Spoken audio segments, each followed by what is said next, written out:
Bonsoir à tous et bienvenue en direct sur KTV. Nous sommes le jeudi 30 avril et à la une de cette édition, 539 cas confirmés à Mayotte. C'est le nouveau bilan départemental, ce qui vient d'obliger les autorités à passer au niveau 3 du plan de lutte contre l'épidémie. Il a ainsi été décidé que le déconfinement n'interviendrait pas avant le 18 mai, dans le meilleur des scénarios. Les écoles ne devraient ainsi pas réouvrir leurs portes d'ici là. Quoi qu'il en soit, les règles pour rendre le chemin des classes se préparent et se précisent peu à peu. Elles s'avèrent très contraignantes, pour ne pas dire irréalisables dans certains cas. Je vous propose de regarder ce sujet réalisé par nos confrères de TF1. À quoi ressemblera la vie scolaire après le confinement? Dans sa version projet, le protocole sanitaire du ministère de l'Éducation nationale laisse apparaître une batterie de mesures très strictes. Dès l'accueil des élèves, l'organisation des écoles doit être revue. Interdiction pour les parents d'entrer dans les établissements. Les enfants en maternelle seront donc accueillis à la grille de l'école. Comme elle est petite, en petite section, on aime bien l'accompagner dans la classe. Maintenant, si on ne peut pas, voilà, on fera avec. Si la configuration de l'école le permet, il faudra aussi privilégier l'entrée par plusieurs accès pour répartir les arrivées. Pour leur équilibre, c'est mieux qu'ils retournent à l'école et je pense que l'école sera capable de mettre en place les bonnes conditions. Les récréations seront maintenues 2 fois par jour, mais décalées pour éviter que les élèves ne se croisent. Non, décale-toi. Pour les enfants, difficile de se défouler librement. Le matériel collectif, les jeux de contact, les trottinettes, les vélos ou les ballons seront interdits. On va pas jouer à chat, on va jouer dans la cour, mais on va rester planté. Enfin, c'est impossible pour moi, ça me paraît complètement délirant. Le protocole sanitaire précise aussi la marche à suivre à la cantine. Le temps de restauration sera rallongé pour limiter au maximum les files d'attente. L'autre option, celle privilégiée par l'Éducation nationale, ce sont des plateaux ou des paniers repas pris au sein même de la salle de classe. Beaucoup de questions sur la cantine. À vrai dire, je ne sais pas trop à quoi m'attendre. De l'accueil du matin à la restauration, en passant par la récréation ou l'aménagement des classes, 4 grands principes à retenir. L'application des gestes barrières, le respect de la distanciation sociale, la limitation du brassage des élèves et la désinfection systématique des locaux. Dans chaque établissement, une réflexion est menée par les directeurs d'école pour évaluer les aménagements nécessaires. Au regard de la complexité des mesures à mettre en place, mais également des risques qui demeurent élevés, les syndicats continuent de monter au créneau. C'est le cas du SNUPP-FSU localement qui refuse de reprendre le chemin des classes dans les conditions actuelles à Mayotte. Le syndicat souhaite une rentrée en août. S'il venait à rouvrir les écoles avant cette date, ses membres exigent des masques pour les enfants et des groupes qui ne dépassent pas 10 élèves au montage Leslie Vimelet. Depuis l'annonce d'une réouverture des écoles au mois de mai, de nombreuses voix s'élèvent, notamment du côté des syndicats. Pour le SNUPP-FSU, les choses sont claires, il ne faut pas reprendre en l'état actuel des choses. La position aujourd'hui du SNUPP-FSU Mayotte est très claire. C'est qu'on ne peut pas faire cette rentrée le 11. On veut se fier effectivement aux propos aux notes du Conseil scientifique. On rappelle effectivement que le président de la République avait dit qu'il allait suivre les recommandations du Conseil scientifique, encore une fois. Mais bon, ça devient un balai, hein, c'est devenu un refrain.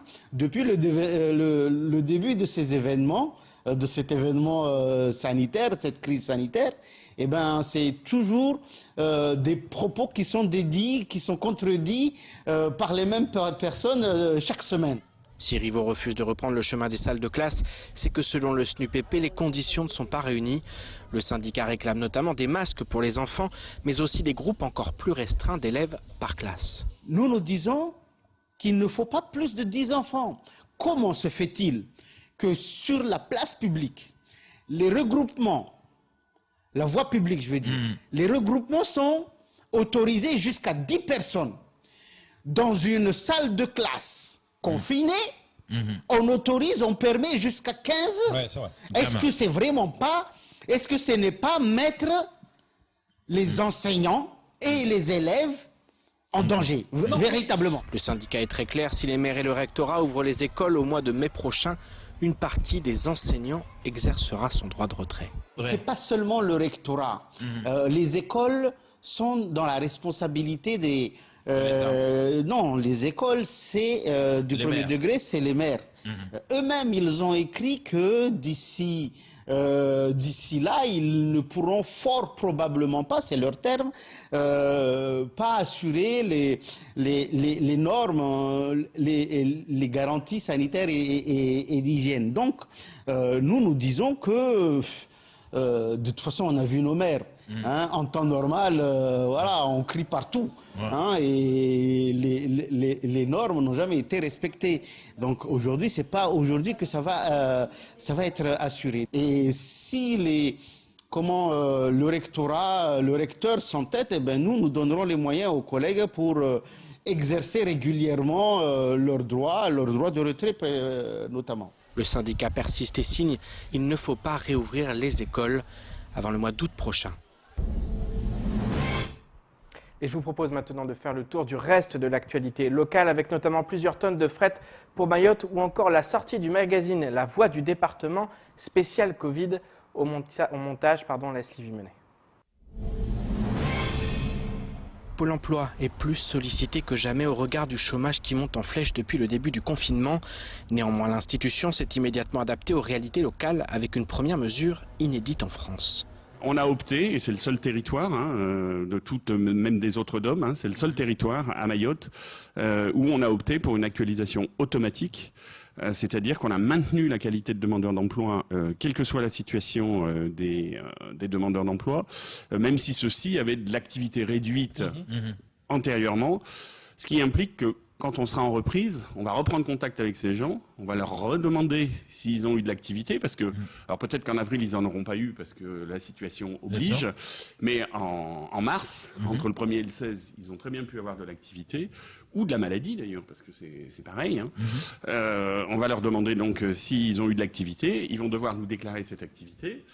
Cette activité va être source génératrice d'un indu, on va dire, d'un trop perçu auquel on prendra les mesures nécessaires pour s'arranger et de toute manière ne pas acculer les gens et les mettre dans des situations précaires. Si l'actualisation est automatique, l'inscription, quant à elle, ne l'est pas. Même si des pièces sont manquantes, il faut le plus tôt possible faire les démarches d'inscription auprès de Pôle emploi. Il ne faut pas attendre les éléments pour s'inscrire. Parce qu'il faut distinguer deux choses, la qualité de demandeur d'emploi et l'indemnisation. Vous pouvez être demandeur d'emploi sans être indemnisé. Et le fait d'être un demandeur d'emploi, ça vous permet d'accéder à tous les services de Pôle emploi. Pôle emploi.fr pour avoir les offres d'emploi, etc., etc. L'indemnisation, qui est crucial, ça.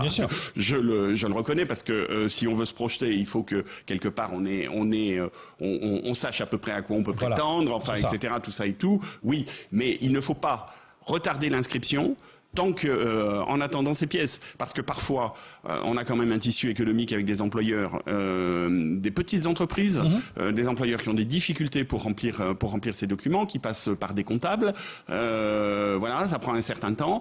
Et je veux dire, si ça prend 2 mois, il y a 2 mois qui ont été perdus entre, par exemple, la date de licenciement, si c'est aujourd'hui le 30 avril, si on attend le 1er juillet, on aura perdu 2 mois bêtement.